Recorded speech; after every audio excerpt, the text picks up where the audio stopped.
Setelah bersemedi di tengah samudera pantai Parangtritis memohon kepada Gusti Allah agar dirinya diizinkan untuk menjadi raja di tanah Jawa, Senopati lalu berjalan di atas air menuju darat.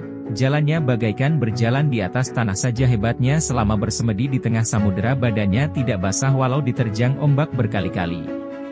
Begitu dekat dengan bibir pantai, alangkah terkejutnya dia melihat Sunan Kalijaga berdiri di sana. Dia lalu bersujud dan memohon ampun karena telah berani menyombongkan diri dengan ilmunya itu. Sunan Kalijaga lalu berkata, "Bangunlah hai putra Ki Gede Pamanahan.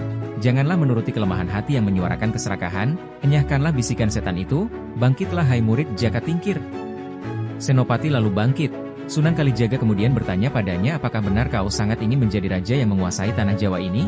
Senopati mengangguk perlahan. Sunan Kalijaga bertanya lagi, "Meskipun itu berarti kau harus berhadapan dengan guru sekaligus ayah angkatmu Sultan Hadiwijaya dan berperang dengan seluruh negeri Pajang yang selama ini menjadi negeri tumpah darahmu dan tempat almarhum ayahmu mengabdi?" Senopati lalu menundukkan kepalanya, tubuhnya berguncang, air matanya meleleh lalu pelan berkata, "Hamba selalu memohon petunjuk kepada Gusti Allah namun belum mendapatkan petunjuknya. Mungkin Gusti Allah memberikan petunjuknya lewat Kanjeng Sunan." Sunan Kalijaga tersenyum lalu kembali membuka mulutnya. "Baiklah Senopati, akan kuberikan pelajaran yang amat tinggi dari Kanjeng Rasul untuk mencapai kebahagiaan dunia dan akhirat." Sunan Kalijaga menghela nafas sebelum memberikan wejangannya, lalu sambil duduk di atas sebuah batu karang dia memulai wejangannya kepada Senopati. "Perang itu sesungguhnya hanyalah suatu alat penghancur untuk menghilangkan kerusakan yang disebabkan oleh kebatilan, diganti dengan yang baru. Timbulnya suatu peradaban itu adalah karena perombakan dari yang silam yang manusia rusak sendiri. Agama Islam lahir sebagai agama penutup. Tidak akan ada lagi agama yang diridhai oleh Gusti Allah selain Islam. Kitab suci Al-Quran lahir sebagai pelengkap dari semua kitab suci sebelumnya yaitu Taurat, Zabur, dan Injil.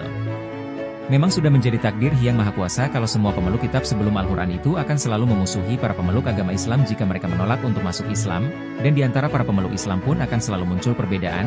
Hal itu dikarenakan terbatasnya daya berpikir manusia yang tidak akan pernah bisa menyingkap takdir ilahi." Sambil memandang ke arah laut, Sunan Kalijaga menyedekapkan tangannya lalu melanjutkan ucapannya, "Tanpa persengketaan manusia tidak akan bergairah untuk hidup lebih maju. Tanpa perang pun semua makhluk akan menemui ajal yang telah digariskan. Setelah itu diganti dengan manusia yang baru untuk meneruskan sisa pekerjaan yang telah mati. Demikianlah seterusnya seperti alam raya yang terus bergerak berputar tak pernah diam, demikian pula pikiran manusia setiap detik bergerak terus tak pernah berhenti. Manusia sebagai tempat roh akan mengalami masa bayi, kanak-kanak, dewasa sampai kemudian mati. Bagi yang tawakal berserah diri kepada Gusti Allah tidak akan goncang hatinya. Walaupun tidak perang, alam akan merusak dan menghancurkan kehidupan agar manusia menjadi sadar bahwa dia tak berkuasa apa-apa di dunia ini. Pandanglah kehidupan di sekitar Kesultanan Pajang anakku, mereka itu adalah manusia-manusia yang tak menyadari asalnya dan diperbudak oleh hayalan. Perjalanan hidup manusia tidak bisa tetap. Bagaikan alam, ada terang dan gelap, ada panas dan dingin, berubah-ubah sesuai kehendak Hyang Maha Kuasa. Usia hidup di alam ini kasar ini tak ubahnya seperti kedipan mata cepatnya bila dibandingkan dengan usia alam yang berjuta-juta tahun. Sunan Kalijaga lalu mengelus-elus jenggotnya, atma atau roh itu tak dapat dihancurkan dengan kekuatan apapun, tak dapat dilihat, tak dapat dipikirkan, tak bisa berubah sifatnya. Tak bisa dibunuh walaupun jasad yang menjadi tempatnya bersemayam dihancurkan. Semua makhluk pada permulaannya tidak tampak, setelah melalui nafsu birahi antara pria dan wanita dia satukan, barulah dibentuk dalam rahim. Setelah dilahirkan barulah nampak, semenjak kecil hingga tua bangka, mereka tak menyadari bahwa mereka berasal dari tak tampak yaitu tiada. Kematian menjadi momok ketakutan bagi yang tak mengenal atmanya. Orang seringkali memperbincangkan tentang roh, meskipun demikian hanya beberapa orang saja yang mengerti pada sifat abadi itu. Ada dan tiada sama saja bagi siapa yang sesungguhnya mengetahui sajatining kebenaran. Yang menguasai manusia di alam lahir ilaha panca indera, sedangkan atma adalah pendukung raga seluruhnya. Lahirnya panca indera setelah menjelma menjadi manusia, sedangkan atma sudah ada sebelum manusia lahir ke dunia. Tetapi janganlah menyekutukan atma dan panca indera, karena di dalam panca indera itu terdapat nafsu pikiran, itikat persaan dan akal. Siapa yang beritikat baik pikirannya pun akan tenang, nafsunya dapat terkendalikan, perasaannya akan lebih tajam, dan akalnya pun akan lebih cerdas. Siapa yang dapat mengendalikan seluruh panca inderanya dan memusatkan akal budinya terhadap atma untuk bersujud berserah diri kepada ilahi, dialah yang akan menemukan kebahagiaan sejati nan abadi dunia akhirat. Ilahi adalah yang tak ada habis-habisnya dan tertinggi yang menciptakan alam semesta dengan segala isinya. Adi Atma adalah roh suci yang bersemayam dalam diri manusia. Setan adalah nafsu negatif yang menimbulkan nafsu keduniawian. Siapa yang mengingat bahwa Gusti Allah adalah yang paling esa berkuasa, maka dialah yang mengetahui kebenaran. Sunan Kalijaga lalu mengelus-elus jenggotnya. Atma atau roh itu tak dapat dihancurkan dengan kekuatan apapun, tak dapat dilihat, tak dapat dipikirkan, tak bisa berubah sifatnya. Tak bisa dibunuh walaupun jasad yang menjadi tempatnya bersemayam dihancurkan. Semua makhluk pada permulaannya tidak tampak, setelah melalui nafsu birahi antara pria dan wanita dia satukan, barulah dibentuk dalam rahim. Setelah dilahirkan barulah nampak, semenjak kecil hingga tua bangka, mereka tak menyadari bahwa mereka berasal dari tak tampak yaitu tiada. Kematian menjadi momok ketakutan bagi yang tak mengenal atmanya. Orang seringkali memperbincangkan tentang roh, meskipun demikian hanya beberapa orang saja yang mengerti pada sifat abadi itu. Ada dan tiada sama saja bagi siapa yang sesungguhnya mengetahui sajatining kebenaran. Yang menguasai manusia di alam lahir ilaha panca indera, sedangkan Atma adalah pendukung raga seluruhnya. Lahirnya panca indera setelah menjelma menjadi manusia, sedangkan Atma sudah ada sebelum manusia lahir ke dunia. Tetapi janganlah menyekutukan Atma dan panca indera, karena di dalam panca indera itu terdapat nafsu pikiran, itikat persaan dan akal.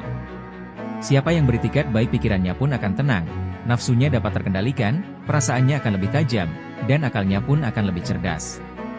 Siapa yang dapat mengendalikan seluruh panca inderanya dan memusatkan akal budinya terhadap Atma untuk bersujud berserah diri kepada Ilahi, dialah yang akan menemukan kebahagiaan sejati nan abadi dunia akhirat. Ilahi adalah yang tak ada habis-habisnya dan tertinggi yang menciptakan alam semesta dengan segala isinya.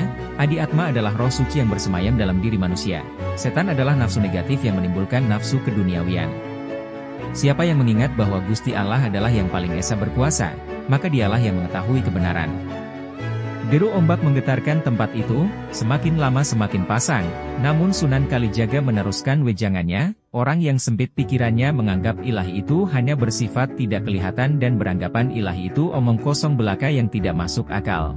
Padahal ilahi ada di mana-mana dalam segala bentuk dan kekal sifatnya yang memberikan daya berpikir pada seluruh manusia. Bukan ilmu ataupun kesaktian fisik yang bisa menuntun ke jalan yang manunggal di jalan ilahi. Karena ilmu tanpa disertai budi, dan kesaktian lahir adalah kesombongan dan kemurkaan. Dia yang beriman, bertakwa, dan bertawakal kepadanya dan berikhtiar mempersatukan dia dengan ilahi sambil menjalankan kebajikan, dan menyebarkan ajaran ilahi dia akan mencapai sifat yang diridai Gusti Allah untuk menjadi khalifah umatnya. Apa yang disebut peri kebajikan adalah rendah hati, jujur, sabar, dapat melepaskan pikiran dan hawa nafsu keduniawian, dan tidak menyimpan kebencian. Siapa yang melihat bahwa benda yang saling bunuh dan bukan rohnya, siapa yang mengakui segala yang terjadi akibat kesalahannya sendiri dialah yang nerima. Bangkitlah engkau Senopati anakku, kalahkanlah semua musuh-musuhmu. Karena engkau adalah alat untuk melenyapkan angkara murka dan membentuk kehidupan yang baru di tanah Jawa ini. Sesungguhnya tanpa peranmu pun orang-orang Pajang yang berlindung di bawah kekuasaan Sultan Hadiwijaya sudah mati, karena diliputi oleh benci dan dendam. Mereka orang-orang yang berlindung di bawah kekuasaan Sultan Hadiwijaya untuk melampiaskan hasrat serakahnya seperti serigala-serigala yang terkurung api, sebentar lagi hangus terbakar. Janganlah bersedih hati menghadapi ujian ini Senopati. Semua yang kukatakan ini adalah ilapat dari Gusti Allah demi memberimu petunjuk atas permohonanmu kepada Gusti Allah siang dan malam. Wahyu keprabon untuk memimpin umat di tanah Jawa ini telah berpindah dari Sultan Hadiwijaya kepadamu karena Pajang telah rusak oleh orang-orang yang serakah. Namun ketahuilah Mataram akan berumur pendek dari mulai engkau, anak dan cucumu akan menjadi raja yang sangat kaya. Mataram akan mencapai puncak kejayaannya, namun Mataram akan rusak oleh cicitmu karena bersekutu dengan orang-orang asing bertubuh tinggi besar, berkulit putih, berambut seperti rambut jagung yang akan menyengsarakan seluruh umat di tanah Jawa ini. Kerusakan Mataram akan ditandai dengan munculnya bintang kemukus setiap malam, sering terjadi gerhana matahari dan gerhana bulan, Gunung Merapi sering bergolak dahsyat. Senopati mengangkat kepalanya, Hyang Kanjeng Sunan Wejangkan benar-benar meresap dalam sanubariku. Hamba bersyukur ternyata Gusti Allah mengabulkan permohonan hamba dan almarhum ayahanda. Namun yang belum saya mengerti mengapa di jagat ini begitu banyak aliran kepercayaan? Sunan Kalijaga menjawab, sumbernya hanya satu seperti sumber air gunung yang sangat bersih tanpa ada kotoran mengalir ke bawah. Lalu beranak sungai di hulu, dialirkan ke setiap arah untuk dipergunakan macam-macam keperluan seperti minum, mencuci, mengairi sawah, dan lain-lain sehingga kotor sulit dibersihkan kembali. Begitupun pengertian tentang Tuhan, siapa yang memuja Allah dia akan pergi kepada Gusti Allah, siapa yang memuja dewa dia akan pergi kepada dewa, siapa yang memuja jin dia akan pergi kepada jin, siapa yang memuja leluhur dia akan pergi kepada leluhurnya. Namun tetaplah semua akan kembali kepada satu sumbernya yaitu Sang Maha Pencipta Gusti Allah. La ilaha illallah tiada Tuhan selain Allah. Ada pula orang-orang yang menyerahkan hartanya sebagai bakti kepada ilahi, namun di balik hatinya ia meminta kembalinya yang lebih besar. Itu namanya murka. Ada orang yang berpura-pura memuja ilahi mun mengharapkan upah. Dia tidak akan sampai kepada ilahi. Begitulah pengertian tentang Tuhan, diolah beraneka ragam hasil pengertian akal tanpa budi, iman, dan takwa.